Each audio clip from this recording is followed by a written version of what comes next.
రేవంత్ రెడ్డి ఇప్పుడు చంద్రబాబు గారి బాటలోనే ప్రయాణిస్తున్నాడు. ఒకప్పుడు బాబు గారితో కలిసి తిరగడం కాదు, బాబు గారి శిష్యరకం బాబు గారి దగ్గర నేర్చుకున్నాడు కాబట్టి పరిపాలనకు సంబంధించినటువంటి దాంట్లో ఏదైతే తాజాగా కలెక్టర్లకి వార్నింగ్, కలెక్టర్లు సక్రమంగా పనిచేయట్లేదు అన్నటువంటిది, అలాగే తన కార్యాలయంలో ఉన్నటువంటి ఐఏఎస్ అధికారులు మానిటర్ చేస్తారు గ్రౌండ్ లెవెల్లో, రోజు ఏమేం చేశారు ఏంటి అన్నటువంటిది రిపోర్ట్లు ఇవ్వాలి అన్నటువంటిది.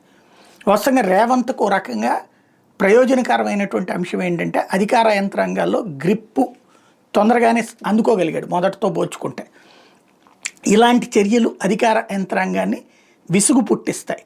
రోజు నివేదికలు వాళ్ళకెవరికో ఇచ్చుకునేది ఏంది, అప్పుడు ఆ అధికారులు వీళ్ళ మీద పెత్తనం చేస్తుంటారు.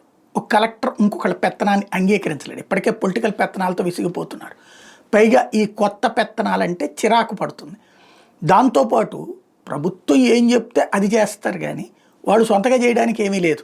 అక్కడ ప్రభుత్వ పథకాల అమలుకు సంబంధించిన ప్రభుత్వం డెసిషన్స్ తీసుకోవాలి. కాబట్టి ఇదివరకు చంద్రబాబు గారికి అదే దెబ్బైంది. 2004 నుంచి 2014 దాకా ప్రభుత్వ యంత్రాంగం దూరం కావడానికి కారణమైంది అదే. ఇప్పుడు ప్రభుత్వ యంత్రాంగం మళ్ళీ 14-19లో ఫ్రీ ఎంజాయ్ చేశారు, కానీ మళ్ళీ ఇప్పుడు ప్రభుత్వ యంత్రాంగం ఒత్తిళ్లు ఎదుర్కొంటున్నారు. ఒత్తిళ్లు ఎదుర్కొనే ప్రభుత్వ యంత్రాంగం జగన్ ఎందుకు దెబ్బతిన్నాడు? ప్రభుత్వ యంత్రాంగం మీద ఒత్తిళ్లు చేయబట్టింది. అది ఆలోచించుకుంటే బెటర్.